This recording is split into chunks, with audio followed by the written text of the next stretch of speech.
Hello, I'm Andy, and today I just quickly want to announce that I have set up my stream in a way where I can stream. So I will do that, and I will cast some deathmatch games, maybe even some practice games. And so if you're interested, then check it out. I will leave the link in the description, and see you there.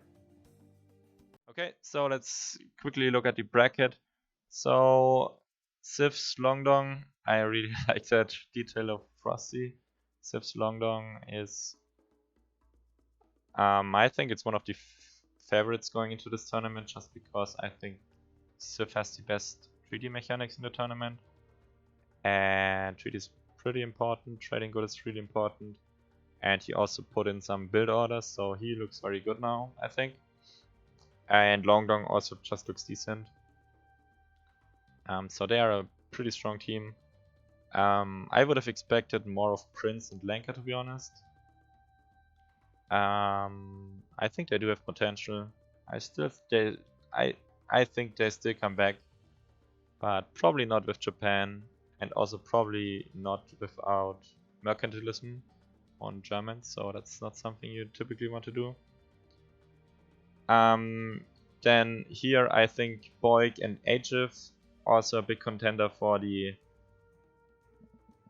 win the tournament, so they are also very good 3D players, and both of them also played Deathmatch, so they know the build orders, they know what to look for. So I think they are also looking like a contender for top 3 at least. So this will be a very good match, very interesting to me. So I don't think Eli and Frostbite do have any chance, to be honest. Sorry to kill your hype. I mean, maybe they give a good fight, but I don't see them winning. So Stowy and Thiefy and Frosty and Matthew. So those two teams would be the teams who would have put in, so those players, each of them put in 1000 hours of deathmatch. So they do have the most hours in deathmatch, and they do have the most experience. And yeah, so they are also, both of these are a contender to go to top 3 in my opinion. Just because they have the most hours.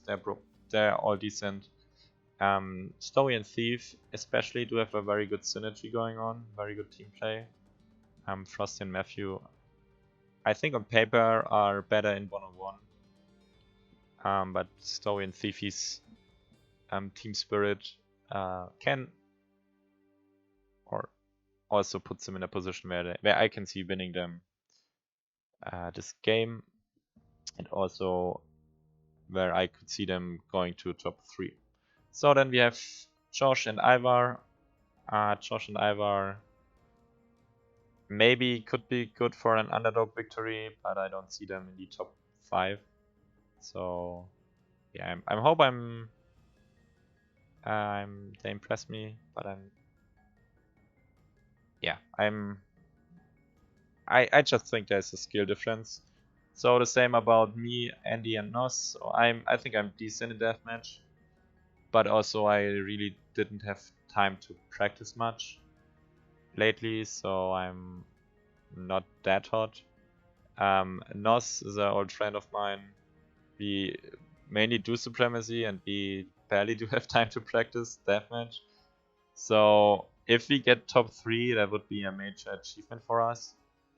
But we give it our best, and we want to give some good games, and we want to get as far as possible. Yeah, but maybe top 5, it depends. So Yukiti and Azad, overall probably the players with the most hours in Age of Empire 3 in this tournament. Probably, maybe. They're very good Supremacy players. They are also pretty good at adapting to new game modes, so they would also play Empire Wars, or they would also play 2 Town Centers tournament of Izok. So yeah, just some solid mechanics. If they put in some work, I can also see them going to top 3. I think they are the favorite in this matchup. Then we have Malfoy and Espiga. Sadly, I cannot do any predictions on them. I don't have much experience. And in the upper corner, we still have Lord Grigor and Felder Tobi. So those are some German players. Felder Tobi is pretty decent at Supremacy. Lord Grigor is, I think, pretty solid overall player. Yeah, so they could be good for an underdog victory, but I don't see them winning. But I hope they give us good matches. Angel of Death and Alistair Peter. Maybe they win against them, but I don't see them getting far, to be honest. And now the last team, Mehmet and Kes. Mehmet you might also know under Galactica. Galactica is... So he put in a lot of hours, and that means Galactica is very good in... Galactica is very good in 3D, and he also played quite some deathmatch, so he definitely is capable.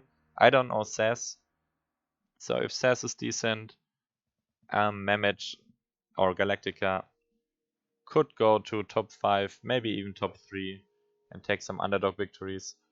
I don't see them winning against Sif and Longdong or Boyk and HF, so yeah, but you never know. So yeah, I think this is my predictions for the tournament. I'm hyped personally. I hope there will be some good games. I hope there will be a lot of players attempting to go for Japan or some stupid bad civilization and just get wrecked just because they are greedy. I think that would be very funny.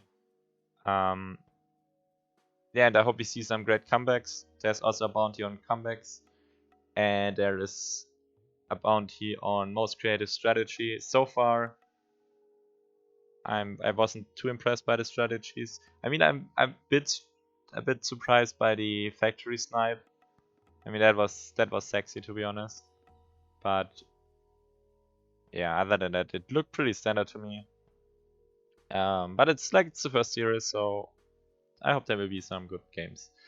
So I will also upload this stream or the video on demand to YouTube.